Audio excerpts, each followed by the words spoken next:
So today I want to talk to you something about the way television is shaped. And as you can see from this window, that it is a lot wider than it is taller. And this is what's known as an aspect ratio. And so when we're dealing with aspect ratios, they've changed varying depend on what technology has been used and the way it was kind of recorded.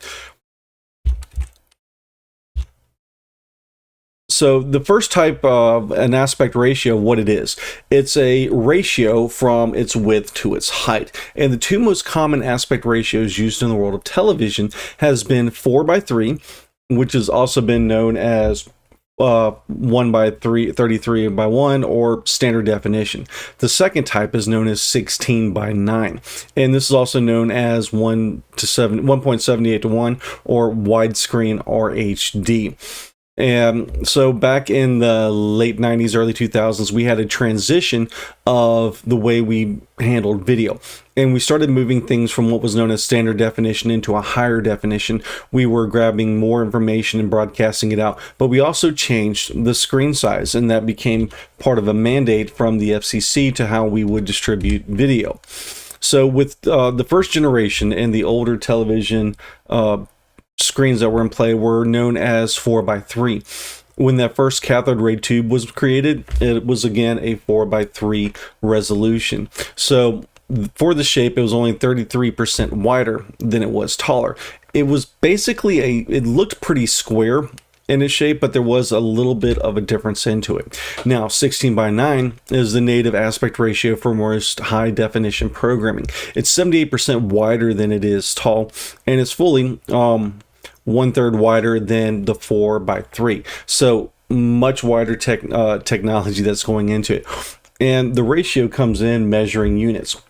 Basically, it would be a pixel resolution. So if one of these was a pixel, the ratio is for every 16 across, we would have 9 high. And with various types of quality, that same ratio could get scaled for bigger or smaller.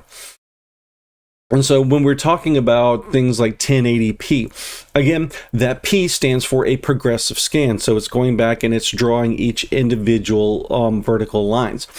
And so basically assuming that 16:9, or that 16:9 ratio, that there are 1,920 lines of horizontal resolution, and that there are 180 columns of resolution. So a 1080p image means that as far as the pixels, there is 1,920 by 1,080.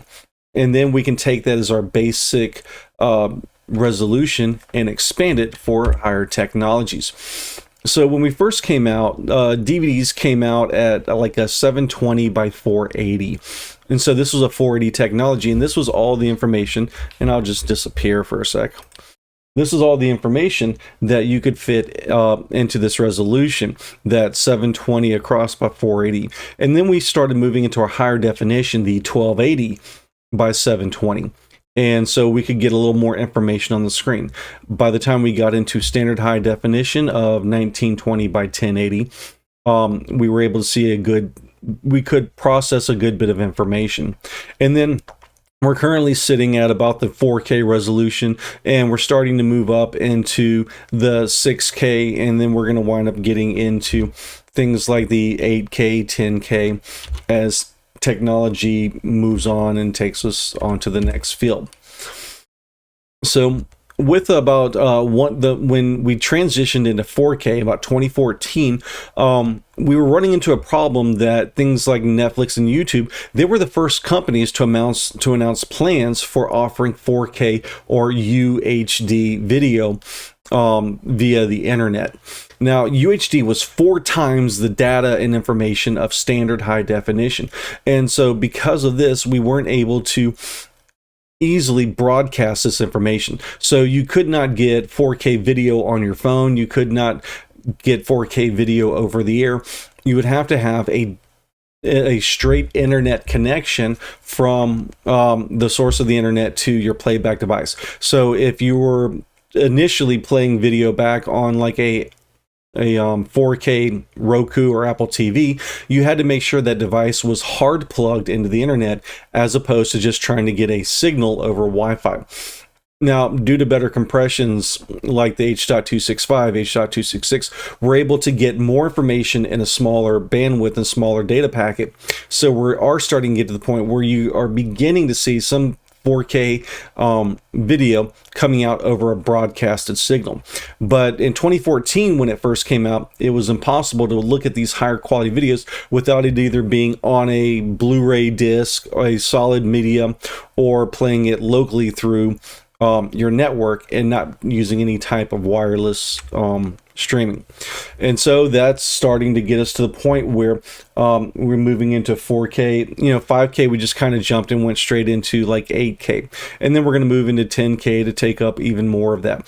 And again, a lot of this is going to keep up with especially like the full, the 4, the 8, and the 12K are going to keep that 16:9 ratio to get the same shape of image to coincide with like what most standard TVs are going to be using. So whenever we're dealing with a television, and this is one of the reasons why a lot of older videos that we see come in square. That's the traditional 4:3. That's how it was shot.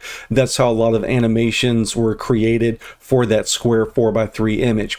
And then we moved on to greater things like the 16:9 aspect ratio that's going to kind of follow us for a long time, even though we're using different compressions and different qualities like 10K, 4K, 8K, and 10K. They're still going to keep that